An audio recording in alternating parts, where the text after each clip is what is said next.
The Source of Income Protection Ordinance, recently passed by the City Council, is a new ordinance that prohibits landlords and property managers from rejecting an application from a person who has an alternative form of income, such as veterans benefits, Social Security, child support, and housing choice voucher known as Section 8.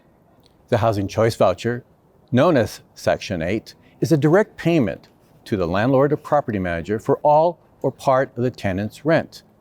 The difference is paid directly by the tenant to the landlord or property manager.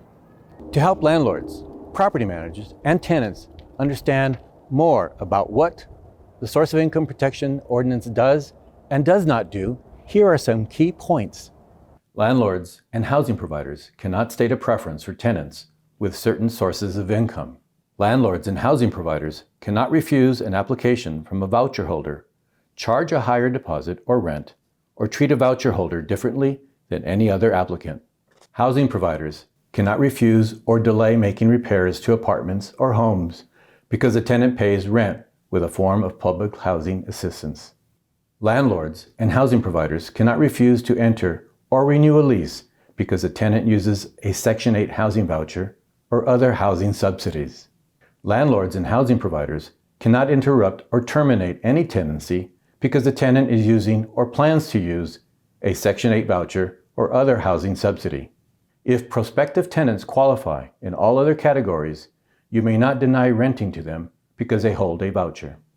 What housing providers and landlords cannot say or publicize. We don't take people on SSI. 2 years steady employment required. Each roommate has to make 3 times the rent. I have found that people on Section 8 don't fit in well here. What Source of Income Protection does not do, does not require housing providers to lower the rent, does not direct how rents are to be set, does not prohibit housing providers and landlords from enforcing all provisions of the lease, including relevant criminal background or other rental and credit history, including eviction. Here are some exemptions to the Source of Income Protection. Persons renting 3 or fewer of their own dwellings without the help of someone in the business of selling or renting dwellings, for example, a real estate broker, agent, or salesperson. Persons renting 4 or fewer additional rooms or units in living quarters they also occupy. Owners, operators of housing for older persons. Enforcement of SOI. Any individual who believes they have experienced discrimination may file a complaint with the Office of Equal Opportunity Programs in City Hall, 5th floor, 255 West Alameda Street. The office will investigate and render findings.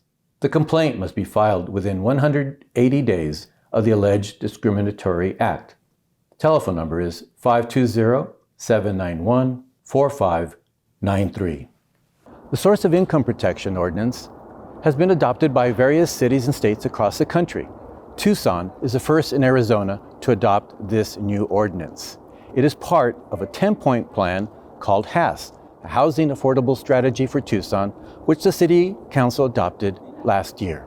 If you have questions about source of income or the HASS plan, please call me, Ernesto Portillo, Public Information Officer at HCD at the number 520-837-5025.